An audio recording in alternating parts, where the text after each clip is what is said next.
Кеше Путин айтты ya, Казахстан практически русский говорящая страна деді. Осы рас қой енді. Орысша орыстардан қатты сөйлейміз. Мойындау керек. Одан кейін 43 миллион теңге бөлді да қазақ орыс тілінің дамуына жыл сайын. Енді мен ойлаймын, оны 43 миллион теңге орыс тілінің дамуына емес, қазақ тілінің дамуын тежеуге бөлінді деп өзім солай сезініп қалдым да. Бірақ біз осыған өзіміздің негатив комментарияларымызды ғана жазып, өзіміз ызамызды төгіп қана қалдық. Ал лично сіз, мен не істедік қазақ тілінің дамуына? Не істейміз? Үкімет бұлай деп жатыр, анау бұлай деп тиісіп жатыр. Біз не істейміз? Сол видеоның астына боқтап, қазақша боқтап, комментарий жазғанға ғана қолымыздан келе ме? Нақты мен не істей аламын қазақ тілінің дамуына? Ойланыңыздаршы. Голливуд өзі ақша бөліп қазақ тілді дубляжды мультфильмдарды көрсетіп жатыр да. Өз ақшасына қазақша мультфильм көріңдер. Кинотеатрларда уақытымен дұрыс қоймайды, өйткені адам аз, сұраныс жоқ. Ешкім бармайды. Диваннан тұрда билет сатып ал.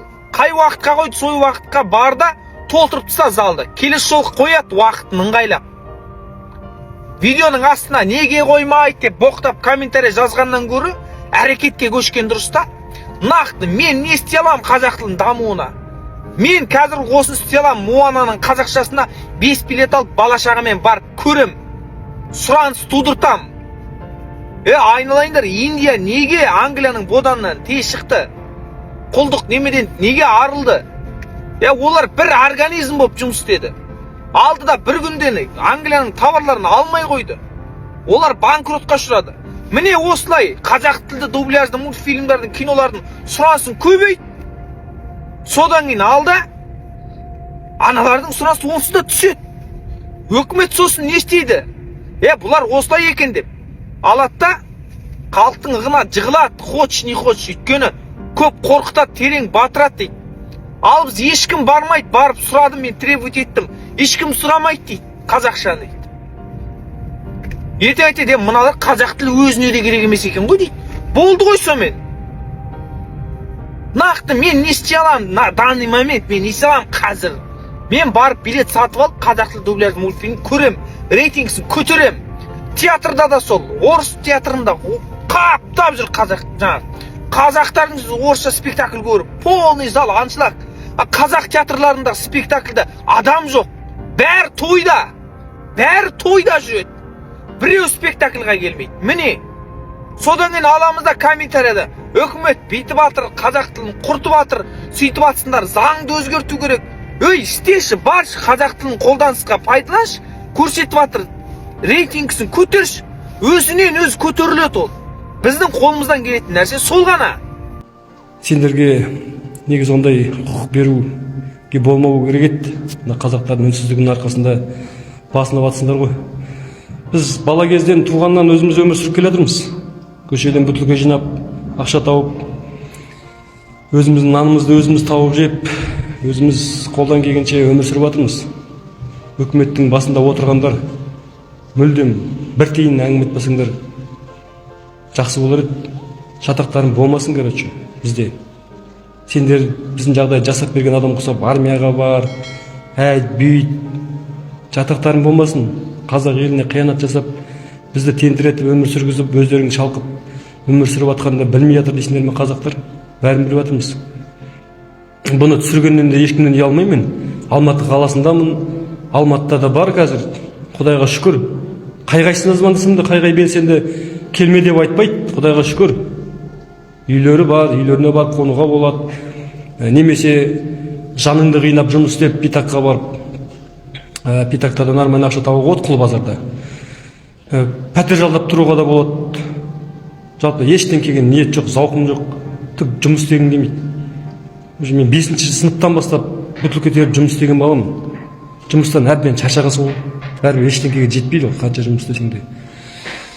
Сонда уақытша қазір Алматыда ешкімді мазаламайын деген ойда бір арзан болса да бір охрана күзет жұмысына кіріп, осылайынан өмірімізді өткізіп жатырмыз қазір уақытша.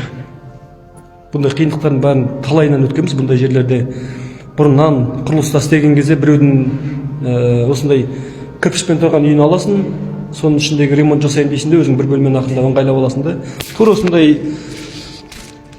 осындай қылып жасап аласың да, өмір сүре бересің. Өмір бақи осы ғой, өмір бақи қарапайым халықтың көріп келе жатқан күні осы.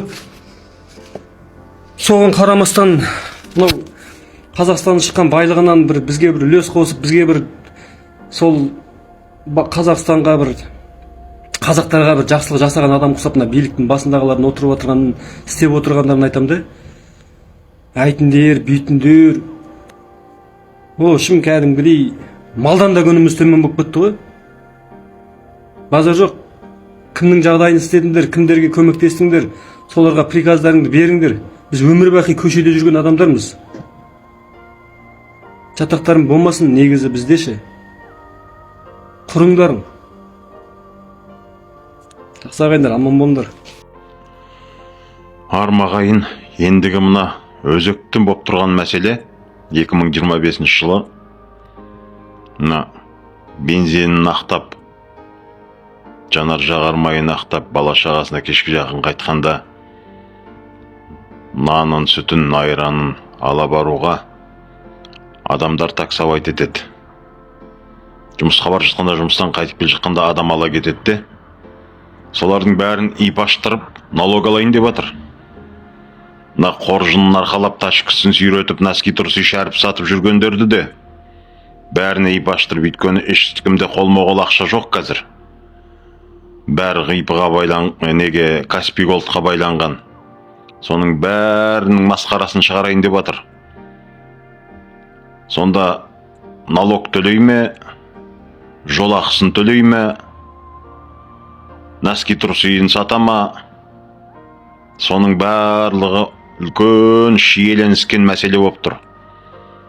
Биліктегілер енді өздері ең сорлысы миллион теңге зарплата алады. Еще ежемесячно премиальныйлары бар олардың, бізге айтылмайды ол. Премиальный алады олар в размері зарплаты. Олар басына ауыртпайды. Көрдіңіз бе? Шикі заңды шығарып қояды. Каспий Голдта нелері бар десеңші. Үлкен мына консорциум компаниялар бар ғой, мына мемлекеттің қазба байлықтарын төңкеріп жатқан. Олардың көбі менің естуімше налогтан упрощенный что-то. Налог жартып налогта төлемейді. Жерлеріне аренда беретін болса керек. Ол үшін мына әр таксистқа, әр мына водительге ипі ашқаннан кейін қандай жеңілдіктер бар, не істейсіңдер? Субсидия берерсіңдер. Қанша сұраса сонша. Енді олар налогоплательщиктер ғой енді. Оларды сұра бермей, кішкене машиналарын жөндеуге, машиналарын жаңартуға жақсылап тұрып субсидия беріңдер. Енді менің ақылым жетпейді енді.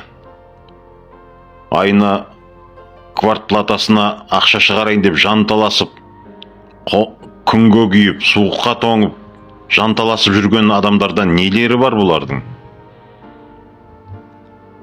Соны ретке келтіру керек. Олар ауырып қалады. Еще олардың көбінің білімі жоқ ол. Налогты қалай төлеу керек, ипіні қалай ашу керек.